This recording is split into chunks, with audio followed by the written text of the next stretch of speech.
pagi Ibu dan adik-adik. Seperti yang sudah kita janjikan kemarin, hari ini kita akan melakukan penyuluhan gitu ya dari saya. Nah, terima kasih sudah meluangkan waktu untuk mendengarkan penyuluhan ini.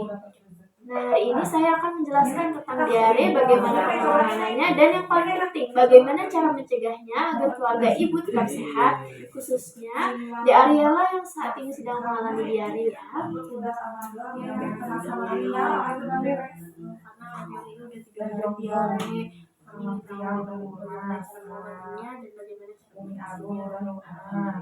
Baik Ibu, saya akan menjelaskan dengan lebih detail. Semoga informasi ini bisa membantu keluarga Ibu dalam mengatasi dan mencegah diare ini ya Bu ya. Yang pertama saya akan menjelaskan tentang pengertian diare.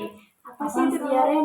Nah, diare itu adalah kondisi ketika seseorang buang air besar lebih sering dari biasanya dan tinjanya lebih cair atau berbentuk air. Ini bisa disebabkan oleh berbagai faktor Bu, termasuk infeksi bakteri atau virus, kebersihan yang buruk, atau konsumsi makanan atau air yang tercemar. Jika dibiarkan berlarut-larut, diare bisa menyebabkan tubuh kehilangan banyak cairan dan elektrolit yang sangat penting untuk keseimbangan tubuh. Jadi selain buang air besar yang lebih sering, ada dampak lain yang bisa terjadi ya? Nah, betul sekali adik ya. Salah satu bahaya utama dari diare adalah dehidrasi, di mana tubuh kehilangan banyak cairan. Nah, dehidrasi ini bisa sangat berbahaya, terutama pada anak-anak gitu, karena mereka tuh lebih rentan terhadap kekurangan cairan. Nah, selanjutnya saya akan menjelaskan tentang penyebab diare. Diare ini bisa disebabkan oleh berbagai faktor. Beberapa penyebab umum dari diare ini adalah yang pertama itu makanan atau air yang terkontaminasi gitu Bu ya. Makanan atau air yang tercemar oleh bakteri, virus, atau parasit bisa menyebabkan infeksi di saluran pencernaan yang mengarah pada diare. Nah, yang kedua ada kebersihan yang kurang baik jika kebiasaan cuci tangan. Nah, ini ada ya, tidak dilakukan dengan benar, kuman itu bisa masuk ke dalam tubuh dan menyebabkan diare.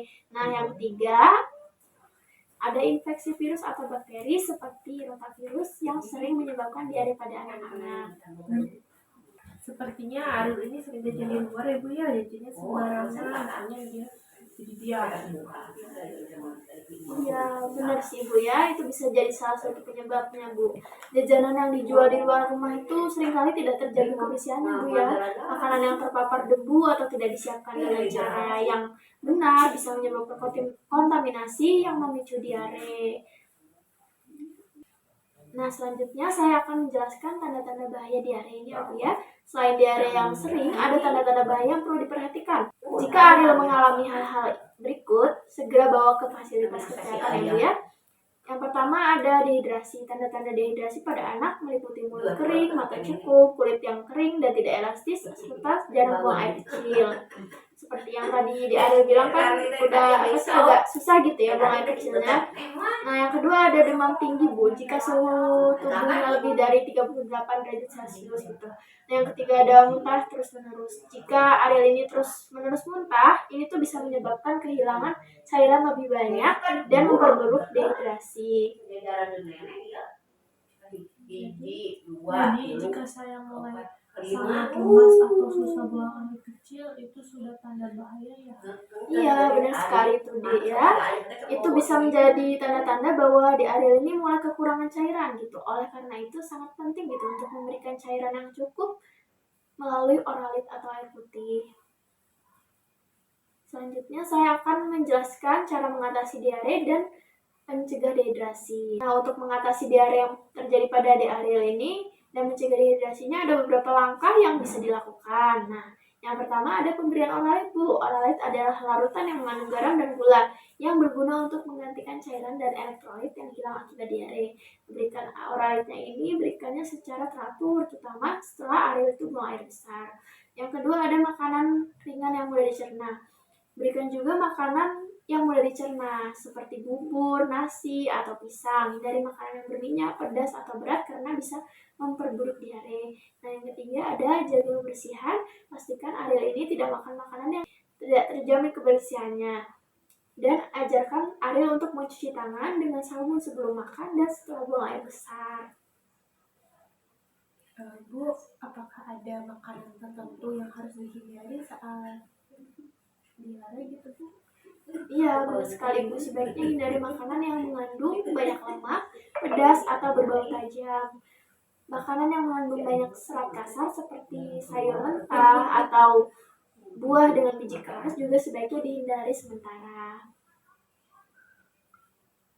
Nah, selanjutnya untuk pencegahan diare di rumah itu ada beberapa langkah ya Bu ya perlu dilakukan. Yang pertama yaitu mencuci tangan dengan benar. Mencuci tangan dengan sabun dan air mengalir ada cara yang efektif gitu untuk mencegah penyebaran kuman penyebab diare. Pastikan Ariel dan anggota keluarga lain itu mencuci tangan sebelum makan dan setelah buang air besar. Yang kedua ada jaga kebersihan lingkungan rumah. Pastikan lingkungan rumah ibu itu bersih, buang sampah pada tempatnya, dan pastikan selokan atau saluran air itu tidak mampet. Nah, genangan air itu bisa menjadi tempat berkembang biaknya bakteri dan virus. Selanjutnya, perhatikan juga Bu kualitas airnya gitu.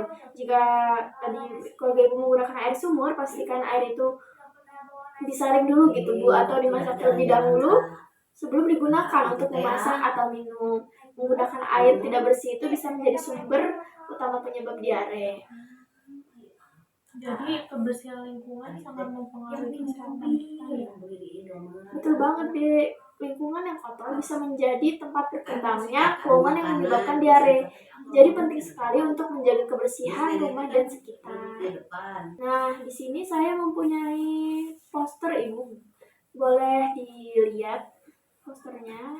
Ini saya sudah merangkum tentang materi diare ini Adik ya. Bisa dibaca di situ ya rangkuman tentang materi diare ini. Terima kasih Bu Perawat atas ilmunya yang sudah disampaikan. Mulai sekarang kita harus lebih menjaga kebersihan ya Dek ya, dan lebih hati-hati lagi gitu untuk memperhatikan makanan dan apapun yang kita konsumsi. Baik, sama-sama Ibu dan Adik ya. Semoga Adik cepat sembuh dan keluarga selalu dalam keadaan sehat. Jika ada pertanyaan lebih lanjut, jangan ragu untuk menghubungi saya kapan saja. Nah, Ibu sebagai bahan evaluasi saya dan puskesmas, saya di sini akan mengirimkan link ya Bu ya berisi pertanyaan post-test tentang materi yang telah saya berikan tadi. Ibu bersedia? Baik, saya kirim linknya ya Bu ya. Silakan diisi. Iya Bu ya. Iya. Terima kasih ya Bu ya. Baik Bu, terima kasih telah mendengarkan penyuluhan ini. Semoga informasi yang saya berikan dapat membantu keluarga Bapak atau Ibu dalam menangani diare dan mencegahnya di masa depan. Jika Ariel tidak membaik dalam waktu 3 hari atau mengalami tanda-tanda bahaya seperti yang saya sebutkan tadi, segera bawa Dek Ariel ini ke puskesmas atau rumah sakit.